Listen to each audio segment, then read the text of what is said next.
লোকটা আসলে শুধু পথ জিজ্ঞেস করতে চেয়েছিল, কিন্তু সামনে দাঁড়িয়ে থাকা মার্শাল আর্টের এক মাস্টারের কাঁধে সে হালকা করে হাত রাখতেই অদ্ভুত কিছু ঘটে গেল। পরের মুহূর্তেই সেই মাস্টারের শরীরের সব স্নায়ু আর মেরিডিয়ান যেন ভেঙে চুরমার হয়ে গেল।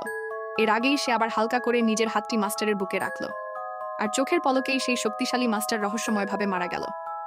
কিন্তু লোকটি ভেবেছিল হয়তো আশেপাশে কোনো বিষাক্ত গ্যাস রয়েছে। ভয়ে সে সঙ্গে সঙ্গে সেখান থেকে পালিয়ে যায়। আসল সত্যিটা ছিল সম্পূর্ণ আলাদা। লোকটি আসলে যুদ্ধ দেবতা এবং ফিস্ট কিং এর প্রকৃত শিষ্য ছিল, কিন্তু তার দুই গুরু তাকে প্রতিদিন প্রায় 30,000 পাউন্ড গোবর কাঁধে করে বহন করার অদ্ভুত প্রশিক্ষণ দিত।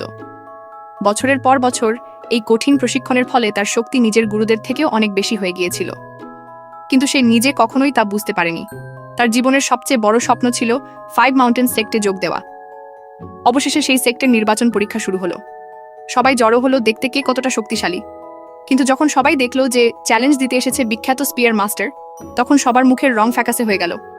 হারার ভয়ে কেউই সামনে এগিয়ে আসতে চাইছিল না। তখন স্পিয়ার মাস্টার শর্তটা একটু সহজ করে বলল, যে কেউ যদি তার সামনে 3 চাল পর্যন্ত টিকে থাকতে পারে, তাকে পরীক্ষায় পাস ধরা হবে। এটা শুনে লোকটি ভাবল, চলো একবার চেষ্টা করেই দেখি। স্পিয়ার মাস্টার তাকে দেখে মনে মনে হাসল। তার মনে হলো এই বয়স্ক লোক তার সাথে কি বা লড়াই করবে। তারপর সে বজ্রগতিতে আক্রমণ করল। তার সিলভার ড্রাগন স্পিয়ার বাতাস চিরে সরাসরি লোকটির দিকে ছুটে এল, কিন্তু লোকটি শুধু এক পা হালকা পিছিয়ে নিল এবং সহজেই সেই আঘাত এড়িয়ে গেল। স্পিয়ার মাস্টার তার সম্মান রক্ষার জন্য এবার পুরো শক্তি দিয়ে আরেকটি আক্রমণ চালালো।